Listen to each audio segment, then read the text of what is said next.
നമസ്കാരം. ഇത് ഈ കോൺഫറൻസ് ഞങ്ങൾ 3 പേരും കൂടി ഒരു പുതിയൊരു സംരംഭം തുടങ്ങിയിട്ടുണ്ട്. സംരംഭം എന്ന് പറഞ്ഞാൽ ഒരു ആൽബമാണ്. അപ്പോൾ അതിൻ്റെ പ്രത്യേകതകളുള്ളൊരു ആൽബമാണ്. അപ്പോൾ ഒരു ഗസൽ പാട്ടാണ്. ഈ പാട്ട് ഞങ്ങൾ ജസ്റ്റ് റിലീസ് ചെയ്തിരിക്കുകയാണ്. അപ്പോൾ നിങ്ങളെല്ലാവരും അറിയിക്കാനും പത്രമാധ്യമങ്ങളിലൂടെ എല്ലാവരും അറിയാനും വേണ്ടിയിട്ടാണ് ഈ ഒരു കോൺഫറൻസ്. അപ്പോൾ എല്ലാവർക്കും സ്വാഗതം. ബാക്കി അതിൻ്റെ ഒരു തുടക്കവും എങ്ങനെയാണ് അതിലേക്ക് വന്നതെന്നുള്ളത് ഇവർ രണ്ടുപേരും പറയും. കാരണം ഞാൻ പാട്ട് പാടിയ ആളാണ്. അപ്പോൾ അതിന് മുമ്പേ ആലോചനകളും അതേപോലെ തന്നെ ഈ ആൽബത്തിലേക്ക് എങ്ങനെ വന്നു എന്നുള്ളത് അതിൻ്റെ 2 സൃഷ്ടാക്കളാണ്. ഞാൻ സൃഷ്ടാവല്ല, ഞാൻ പാട്ടുകാരൻ എന്ന് പറയുന്നത് അത് എക്സിക്യൂട്ട് ചെയ്യുന്ന ഒരാളാണ്. അപ്പോൾ 2 സൃഷ്ടാക്കൾ ഇവിടെ ഉണ്ട്. ശ്രീ ജോസ് കടവിൽ, അതേപോലെ തന്നെ ശ്രീ മോഹൻ പൊക്കുന്നു. ഇദ്ദേഹം അതിൻ്റെ സംഗീത സംവിധായകനാണ്. ശ്രീ മോഹൻ ആണ് അതിൻ്റെ പ്രൊഡ്യൂസർ ആൻഡ് റൈറ്റർ. ഇതിൻ്റെ പ്രത്യേകത എന്താ വെച്ചിട്ടുണ്ടെങ്കിൽ 3 മലയാളികളാണ് ഇത് ചെയ്തിരിക്കുന്നത്. അപ്പോൾ ആദ്യമായിട്ടായിരിക്കും എഴുതുന്ന ഹിന്ദി അല്ലെങ്കിൽ ഉറുദുവിൽ എഴുതിയ ഒരു മലയാളി, അത് സംഗീതം ചെയ്ത ഒരു മലയാളി, അതേപോലെ പാടുന്നത് ഒരു മലയാളി. പക്ഷെ പാട്ട് ഹിന്ദിയിലാണെന്ന് മാത്രം. അപ്പം അതാണ് അതിൻ്റെ ഒരു പ്രത്യേകത. ബാക്കി കാര്യങ്ങൾ ഇവർ രണ്ടുപേരും എങ്ങനെയാണ് ഇതിലേക്ക് എത്തിയത് എന്നുള്ളതിനെ കുറിച്ച് സംസാരിക്കും. ഞാൻ പാട്ടൊന്നും ആദ്യം കേട്ടു നോക്കിയാണ്. ഒന്ന് കേൾപ്പിച്ചല്ല, കേൾക്കുന്നില്ല. പാടി വെറുതെ പാടി അല്ല, പാടായിരുന്നു. എനിക്കത് ബൈഹാർട്ടൊന്നും അറിയില്ല. കാരണം ഇപ്പൊ ജസ്റ്റ് പാടി എന്താ പറയാ കഴിഞ്ഞിട്ടുള്ളൂ. ഇദ്ദേഹമാണ് സംഗീത സംവിധായകൻ. അദ്ദേഹം 2 വരി പാടും, ഞാൻ ഏറ്റുപാടാം.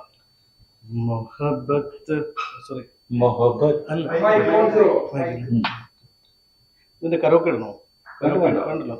मोहब्बत कम न होगी, चाहता हूँ तुझको,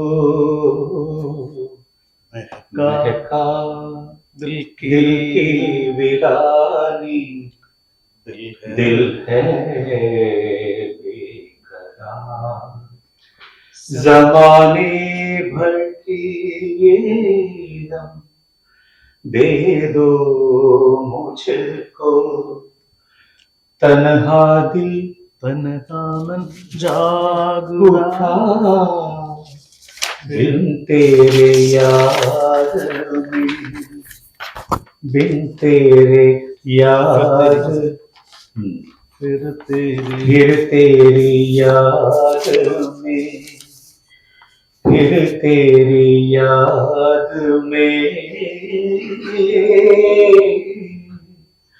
फिर तेरी याद में, मोहब्बत कम न होगी, चाहता हूँ तुझको. ഇങ്ങനെയാണ് അതിന്റെ പല്ലവി പോകുന്നത്. ഒരു ഗസൽ, ഒരു സോഫ്റ്റ് ആയിട്ടുള്ള ഒരു റൊമാൻറ്റിക് പാട്ടാണ്.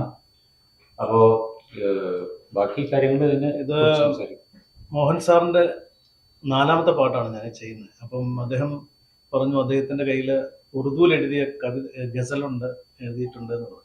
ഒന്ന് ചെയ്യാവോ എന്ന് എന്നോട് ചോദിച്ചു. അപ്പം ഞാൻ ഹിന്ദുസ്ഥാനിയിലാണ് ഹിന്ദുസ്ഥാനി സംഗീതമാണ് കൂടുതൽ പഠിക്കാനും മനസ്സിലാക്കാനും ശ്രമിക്കുന്നത്. അപ്പോൾ എനിക്കൊരു കൗതുകമായി. അങ്ങനെയാണ് ഈ ഹിന്ദി ഗസൽ ചെയ്തത്. അത് പാടിയ ആളിനും അത് എഴുതിയ ആളിനും വളരെ ഹൃദ്യമായി തോന്നിയ എൻ്റെ ട്യൂൺ. ഖമാജ് എന്ന് പറയുന്ന ഒരു രാഗത്തിലാണ് ഇത് ചെയ്തിരിക്കുന്നത്. ഖമാജ് നമ്മുടെ ഇവിടെ ഹരികാംബോജി എന്ന് പറയും. ഹരികാംബോജി രാഗം പഠിക്കുവാൻ ഗുരുവായൂരിൽ ചെന്നു ഞാൻ, പല നാളവിടെ കാത്തിരുന്നെങ്കിലും ഗുരുവായൂരപ്പൻ. അത് ഹരികാംബോജി ഉണ്ടാണ്. അത് ഹരഹരപ്രിയയുടെ മിക്സാണ്. 2 രാഗമാലിക പോലുള്ളൊരു പാട്ടാണ്. എന്നാൽ ഹരികാംബോജിയുടെ ഗണത്തിൽ നമുക്ക് അതിനെ പെടുത്താൻ പറ്റും. എന്നാൽ ഹരികാംബോജിയിലുള്ള മെയിനായിട്ടുള്ള പാട്ട് നമ്മുടെ വൈഷ്ണവജനത്വം എന്ന് പറയുന്നൊരു പാട്ടാണ്. വൈഷ്ണവജനത്വം തേനെ കഹിയേ ജെ पेड़ परारी जाने दे, പിന്നെ ഒത്തിരി ഹരികാംബോജിയിൽ നിറയെ പാട്ടുകളുണ്ട്. അനുരാഗസുതയ. പിന്നെ ഹിന്ദി ഗസൽ രൂപപ്പെടുത്താനുള്ള കാരണമാണ് നമ്മൾ മലയാളം പാട്ടുകളാണ് മലയാളികൾക്കും ചെയ്യാറ്. ഒരു ഗസലിലേക്ക് പോകാനുള്ളൊരു കാരണം ഞാൻ ശരിക്കും പറഞ്ഞാല് നമ്മുടെ ഭാരതീയ കാരണം എന്ന് പറഞ്ഞാല് ഞാൻ ഹിന്ദുസ്ഥാനിയിലാണ് ട്രെയിൻ ചെയ്യുന്നത്. ഹിന്ദുസ്ഥാനിയാണ് കൂടുതൽ മനസ്സിലാക്കാനും പഠിക്കാനും ശ്രമിക്കുന്നത്. അപ്പോ നമ്മുടെ ഈ ഇന്നീ കാണുന്ന ഗാനങ്ങളൊക്കെ തന്നെ ഗസലുകളുടെ അനുകരണമാണ്. നമ്മൾ പാടുന്ന ഈ ലളിത സംഗീതവും സിനിമാ ഗാനങ്ങളും എന്ന് പറയുന്നത് അത് ഗസലിന്റെ മറ്റൊരു രൂപമാണ്. അപ്പം പണ്ട് കാലത്തുള്ള പാട്ടുകൾ നമുക്കറിയാം. കായൽ എത്തിക്കത്ത് ബലിയർ ഇങ്ങനെയൊക്കെയുള്ള ഒരു പാട്ടുകളാണ്. അല്ലെങ്കിൽ മാമനകൾക്ക് പുറത്ത് മരതൊക്കെ ഇങ്ങനെ ഒരു പാട്ടിൽ ആ സംസ്കാരത്തിൽ നിന്ന് ചെമ്പകത്തൈകൾ പൂത്ത മാനത്ത് പൊന്നമ്പിളി ചുംബനം കൊള്ളാനൊരുങ്ങി എന്ന് പറയുന്ന ആ സംസ്കാരത്തിലേക്ക് വരുന്നതിന്റെ കാരണം ഗസലുകളാണ്. ഗസലുകളാണ് ആദ്യം. ഇപ്പം ഒരു ഉദാഹരണം പറയാം. ഞാൻ 12ാം നൂറ്റാണ്ടിൽ എഴുതിയ ഒരു ഗസലാണ്. ഗസല് കം കവാലിയാണ്. പട്ടുകർ പട്ടുകറബേ रसाती को सर के अंदाज है आना ओ रसाती को സർ. ഇത് 12ാം നൂറ്റാണ്ടിൽ എഴുതിയ ഒരു ബ്രിഡ്ജ് ഭാഷയിൽ എഴുതിയ ഒരു കവാലിയാണ്, അമീർ ഖുസ്രു. അതാണ് ചന്ദ്രൻ മോഹിച്ച പെണ്ണേ നക്ഷത്രം നിന്നെ വിളിക്കൂ വിൺമാളികയ്ക്കുള്ളിലെങ്ങോ മേഘങ്ങൾ പാവാട നെയ്തു. ഞാൻ പറഞ്ഞു വരുന്നത് ഇത് ഗാര എന്ന് പറയുന്ന ഒരു രാഗത്തിൽ അമീർ ഖുസ്രു ചിട്ടപ്പെടുത്തിയ 12ാം നൂറ്റാണ്ടിൽ ചിട്ടപ്പെടുത്തിയ ബ്രിഡ്ജ് ഭാഷയിലുള്ള ഒരു കവാലിയാണ്. ഇന്നും അത് പോപ്പുലറാണ്, ഹിറ്റാണ്. അതിന്റെ സന്ദേശം ഹിന്ദുവും മുസ്ലിമാനും ഒന്നാണ് എന്ന രീതിയിലാണ് ആ കവാലി പോകുന്നത്.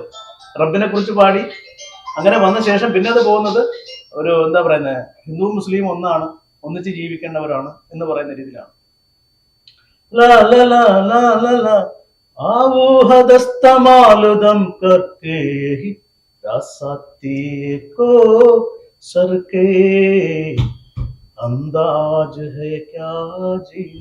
എന്ന് പറയുന്നത്. അപ്പം ഈ ഗസലുകളുടെ പാരമ്പര്യമാണ് നമ്മുടെ ഇന്ന് കാണുന്ന എല്ലാ പാട്ടുകളും നിലനിർത്തുന്നത്. ഞാൻ ശരിക്കും 30ഓളം ഗാനങ്ങൾ ഈ ആൽബത്തില് ഒരു പാട്ടാണ് ആൽബമായിട്ട് ഇറങ്ങിയിരിക്കുന്നത്. ആ, ചിത്രീകരണം എല്ലാം സിംഗിൾസ് ആണല്ലോ. ഇപ്പൊ അങ്ങനെ കുറെ പാട്ടുകള് ഒരു ആൽബം എന്ന് പറഞ്ഞ ഇപ്പോഴത്തെ കൺസെപ്റ്റ് എന്ന് പറഞ്ഞ ഒരു പാട്ടാണ്. പണ്ട് നമ്മളൊരു ആൽബം എന്ന് പറഞ്ഞാൽ 10 പാട്ട് 12 പാട്ടൊക്കെ പാടിയിരുന്ന ഒരു കാലണ്ടായിരുന്നു.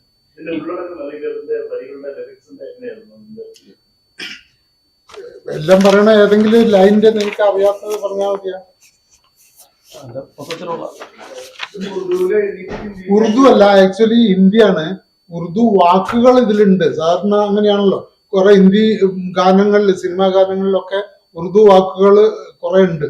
അതേമാതിരി ഇതിൽ കുറച്ച് പ്രയോഗിച്ചിട്ടുണ്ട്. അല്ലാതെ എനിക്ക് ഉറുദു ഒന്നും അറിയില്ല, ഹിന്ദിയാണ്. ഹിന്ദി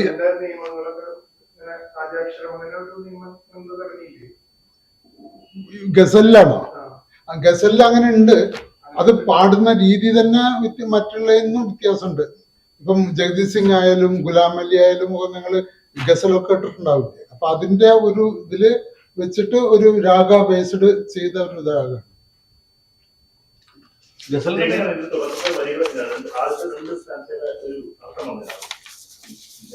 അത് ഞാൻ പറഞ്ഞുതരാം. ഈ മൊഹബത്ത് കം നാ ഹോഗി ചാഹത്താ ഹൂം തുജ്കോ എന്നാണ് ആദ്യത്തെ. അതായത് മൊഹബത്ത് കം, ഈ സ്നേഹം ഒരിക്കലും കുറയുന്നില്ല, നിന്നെ ഞാൻ വളരെയധികം ഇഷ്ടപ്പെടുന്നു, ചാഹത്താ ഹൂം തുജെ എന്നാണ്.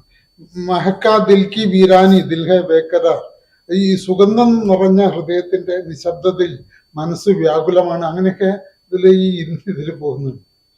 പിന്നെ ജമാനെ ഭർക്കെ യേ ഗം ദേദോ മുസ്കോ, ലോകത്തിലെ എല്ലാ ദുഃഖങ്ങൾക്കും, ഗം എന്ന് പറഞ്ഞാല് വേദനകള്, ദുഃഖം എന്നൊക്കെ അർത്ഥമാണ്. ലോകത്തിലെ എല്ലാ ദുഃഖങ്ങളും എനിക്ക് തന്നാൽ.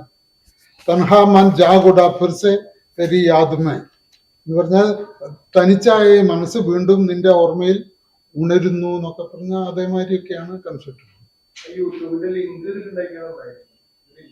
എന്താണ് യൂട്യൂബിൽ യൂട്യൂബ് ലിങ്ക് അയച്ചു തരാം. ഏതെങ്കിലും ഒരാൾക്ക് അയച്ചു തന്നാൽ നിങ്ങൾ ഇല്ല അയച്ചു തരാം.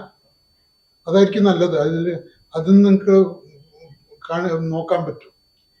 പിന്നെ ഇതിന്റെ പ്രത്യേകത എന്ന് പറഞ്ഞല്ലോ, ഇപ്പൊ ആദ്യമായിട്ടാണ് ഒരു ഗസല് ഹിന്ദിയിൽ എഴുതിയിട്ട് ഹിന്ദിയിൽ സംഗീതം ചെയ്തിട്ട് പാടുന്നത്. അത് ഞാൻ മറ്റേ ഇതിലൊക്കെ സെർച്ച് ചെയ്ത് നോക്കി. ഇപ്പൊ മഞ്ചരി ഒരു പാട്ട് കമ്പോസ് ചെയ്ത് പാടിയിട്ടുണ്ട്, പക്ഷെ അത് എഴുതിയത് നോർത്ത് ഇന്ത്യ ആണ്. അതേമാതിരി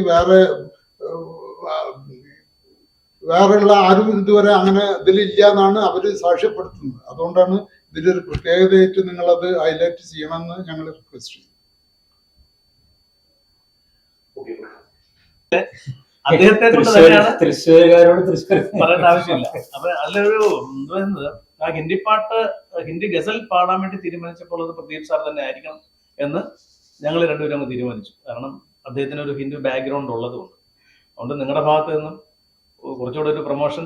അല്ല, എന്താ വെച്ചാലേ ഞാൻ ഒരു കാര്യം പറയാം. ഇപ്പൊ ഇൻഡിപെൻഡന്റ് മ്യൂസിക്കിന്റെ കാര്യം നോക്കുകയാണെങ്കിൽ വളരെ കുറവാണ് സപ്പോർട്ട്. പൊതുവെ സപ്പോർട്ട് കുറവാണ്. നമ്മൾ പാട്ട് ഉണ്ടാക്കി സ്വന്തമായിട്ട് പാട്ട് ഉണ്ടാക്കി കഴിഞ്ഞാൽ അത് കേൾക്കാൻ ആൾക്കാരില്ല. നിങ്ങൾ നോക്കി കഴിഞ്ഞാൽ കാണാം. ഇപ്പൊ കുറച്ച് നാൾ മുമ്പ് നമ്മുടെ ശരത്തും മഞ്ഞരും കൂടി ഒരു വളരെ ടഫായിട്ടുള്ള നല്ല ബ്യൂട്ടിഫുൾ ആയിട്ടുള്ള കമ്പോസ് കിട്ടും. അതിൽ 10,000-40,000 പേര് ആകെ ഈ 6-7 മാസമായിട്ട് വ്യൂസേ ഉള്ളൂ. അപ്പോൾ അത് എല്ലാവരെ കൊണ്ടും പറയിപ്പിച്ചിട്ട്, ഇപ്പൊ ചിത്രയെ കൊണ്ടും അവരെ കൊണ്ടും ഇവരെ കൊണ്ട് നമ്മുടെ ഒരു പോപ്പുലർ കൾച്ചർ ഈ സിനിമയുടെ പിന്നാലെയാണ് എല്ലാവരും. ഇപ്പൊ നമ്മൾ സിനിമയിലൊരു പാട്ട് നമ്മൾ എന്തായാലും ശരി, എങ്ങനത്തെ പാട്ടായാലും ശരി, ഒരു പ്രമുഖനായിട്ടുള്ള നടനോ നടിയോ അഭിനയിക്കുന്ന സിനിമയിൽ ഒരു പാട്ട് നമ്മൾ ചെയ്തു കഴിഞ്ഞാൽ അത് പാട്ടിന്റെ ക്വാളിറ്റി ഗംഭീരമാണെന്നൊന്നുമില്ല. ഇപ്പൊ അത്യാവശ്യം അത് കേൾക്കാൻ ആൾക്കാർ കുറെ പേര് എന്തായാലും അത് വന്ന് കേൾക്കും. ഒരു ഇൻഡിപെൻഡന്റ് ആയിട്ട് നമ്മളൊരു പാട്ട് ഉണ്ടാക്കി കഴിഞ്ഞിട്ടുണ്ടെങ്കിൽ നമ്മളെല്ലാവരും പറയും നിങ്ങൾക്ക് എന്തുകൊണ്ട് സ്വന്തമായിട്ട് ഉണ്ടാക്കിക്കൂടാ, സ്വന്തമായിട്ടുണ്ട്. പക്ഷെ സ്വന്തമായിട്ട് ഉണ്ടാക്കിയാലും കേൾവിക്കാർ വളരെ കുറവാണ്. അപ്പൊ അതിന് ഒരു പ്രോത്സാഹനം എല്ലാവരും ഭാഗത്തും ഉണ്ടെങ്കിൽ മാത്രമേ അതിനൊരു നിലനിൽപ്പുള്ളൂ. നമ്മൾ പോയിക്കൊണ്ടിരിക്കുന്ന സിനിമ എന്ന് പറയുന്ന ഒരു ഫീൽഡിലെ സംഗീതം ഇപ്പൊ കുറഞ്ഞുകൊണ്ടിരിക്കുകയാണ്. നിങ്ങൾ ഒരു സിനിമ കണ്ടു കഴിഞ്ഞിട്ടുണ്ടെങ്കിൽ ഒരു പാട്ട് കേട്ടാലായി, അല്ലെങ്കിൽ പാട്ടിന്റെ പല്ലവി അനുപല്ലവി മാത്രമേ ഉണ്ടാവുള്ളൂ. അതുപോലും ഇപ്പൊ കുറഞ്ഞ് അവിടെ ഇവിടെയൊക്കെ 4 ലൈനും അവിടെ 4 ലൈൻ ഇവിടെ 4. ഒരു സിനിമ കണ്ടു കഴിഞ്ഞാൽ ഒരു പാട്ട് നമുക്ക് മനസ്സിൽ നിൽക്കില്ല. എനിക്കിപ്പോ ഞാൻ അത് കുറെ കാലമായി. ഇപ്പൊ അടുത്ത് തുടങ്ങിയതൊന്നുമല്ല, കുറെ കാലങ്ങളായിട്ട് സിനിമയിൽ പാട്ടുകൾ എന്ന് പറയുന്നത് കുറഞ്ഞു വരികയാണ്. അപ്പൊ നമ്മൾ മൂവ് ചെയ്യുന്നത് ഇൻഡിപെൻഡന്റ് മ്യൂസിക്കിൽ. അപ്പൊ അർജിത് സിംഗിനെ പോലെ ഇത്രയും ഇന്ത്യയിലെ തന്നെ ഏറ്റവും പ്രശസ്തനായിട്ടുള്ളൊരു ഗായകൻ സിനിമാ സംഗീതം അവസാനിപ്പിച്ച് ഇൻഡിപെൻഡന്റ് മ്യൂസിക്കിലേക്ക് മാറിയിരിക്കുകയാണ്. അപ്പൊ അത് വളരെ പ്രാധാന്യമുള്ള കാര്യം. എന്തുകൊണ്ടാണ് അർജിത് സിംഗ് അത് ഇത്രയും, അപ്പൊ അദ്ദേഹത്തിന് അത്രയും അടുത്തൊരു ക്രിയേറ്റിവിറ്റി എന്ന് പറയുന്ന ഒരു അംശം സിനിമയിലില്ല. പാടിക്കൊണ്ടിരിക്കുന്ന അല്ലെങ്കിൽ അലറിപ്പൊളിച്ചുകൊണ്ട് ഒരേപോലെയുള്ള പാട്ടുകളായിരുന്നു. അപ്പൊ അത് മടുത്തിട്ടാണ് തോന്നുന്നു എന്നാണ് അദ്ദേഹം പറയുന്നത്. എനിക്കത് മടുത്തു എന്നും പറഞ്ഞ ആള് ബോംബെ വിട്ട ആള് സ്വന്തം നാട്ടിൻ പ്രദേശത്തേക്ക് മാറി ഒരു ചെറിയ വീട്ടില് ഒരു ചെറിയ കണ്ടു കഴിഞ്ഞ ഒരു സാധാരണ വീട്, അതിൻ്റെ ഉള്ളിലാണ് ആളുടെ റെക്കോർഡിംഗ് സ്റ്റുഡിയോയും കാര്യങ്ങളൊക്കെ നമ്മൾ പലപ്പോഴും കണ്ടു കാണും. അപ്പൊ ഇത് എല്ലാവരും എന്താ പറയാ അത്ഭുതപ്പെടുത്തിയൊരു കാര്യമാണ്. അപ്പൊ ഇതൊക്കെ കാണിക്കുന്നത് നമ്മുടെ ഇൻഡിപെൻഡന്റ് മ്യൂസിക്കിനെ നമ്മൾ ഇനി അതിലേക്കാണ് നമ്മുടെ പോക്ക് എന്നുള്ളതാണ്. സിനിമയിലെ സംഗീതം എന്ന് പറയുന്നത് ബാക്ക്ഗ്രൗണ്ട് മ്യൂസിക് മാത്രമായി അവശേഷിക്കും. അതിൽ ഈ വോക്കൽ പാട്ടുകൾക്ക് ഒരു സ്ഥാനമില്ലാതെ ആയിക്കൊണ്ടിരിക്കുന്ന ഒരു കാലമാണ്. അപ്പൊ പക്ഷെ ഇതിലേക്ക് മാറിയോ എന്ന് ചോദിച്ചാൽ മുഴുവനായിട്ട് മാറിയിട്ടില്ല. ഇപ്പോഴും ആൾക്കാർ നമ്മളിപ്പോ ഒരു പുതിയ പാട്ട് പാടി സിനിമയുടെ പാട്ട് പാടി ആരും കേൾക്കില്ല. ഞാൻ നമ്മുടെ ഫേസ്ബുക്കിലും ഇൻസ്റ്റാഗ്രാമിലും ഒക്കെ ഇടുന്നതാണ്. എല്ലാവർക്കും ഈ പഴയ നമ്മുടെ പണ്ടത്തെ നൊസ്റ്റാൾജിക് പാട്ടുകൾ മാത്രം മതി. അതിന് 2 ലക്ഷം 3 ലക്ഷം 10 ലക്ഷം ഒക്കെ ആൾക്കാർ കേൾക്കും. ഞാൻ ഇപ്പോഴും ആലോചിക്കാറുണ്ട്. അപ്പോഴും ആൾക്കാർ ചോദിക്കുന്ന ഈ പഴയ പാട്ടുകളാണ്. ആർക്കും പുതിയത് വേണ്ട, പുതിയൊരു സൃഷ്ടി വേണ്ട, ഒന്നും വേണ്ട. ഇപ്പോഴും നമ്മൾ അവിടെ തന്നെ നിൽക്കുകയാണ്, അവിടെ തന്നെ അടിഞ്ഞുകൂടി നിൽക്കുകയാണ്.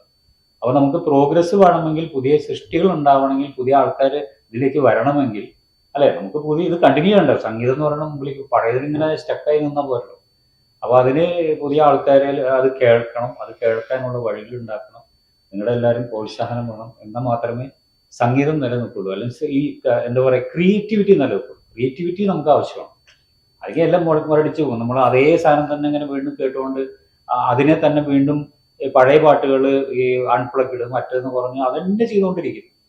അതിനാണ് കൂടുതൽ വ്യൂസ് ഉള്ളത്. നിങ്ങൾ നോക്കിയാൽ യൂട്യൂബിൽ എവിടെ നോക്കി കഴിഞ്ഞാൽ ഈ പഴയ പാട്ടുകൾ റിഹാഷ് ചെയ്തിട്ടുള്ള സംഭവങ്ങളോ അല്ലെങ്കിൽ അതന്നെ വീണ്ടും പാടിയിടുന്നതാണ് കൂടുതൽ ഇപ്പോഴും ആൾക്കാർക്ക് ഇഷ്ടം. പുതിയതിലേക്ക് ആ ഒരു ഇതിലേക്ക് നമ്മൾ വന്നിട്ടില്ല. നമ്മുടെ കൾച്ചർ എന്തുകൊണ്ടോ അതിലേക്ക് വന്നിട്ടില്ല. സിനിമയുമായിട്ടുള്ള ആ ഒരു ബ്രേക്ക് ചെയ്ത് പോകാൻ നമ്മൾ റെഡിയല്ല.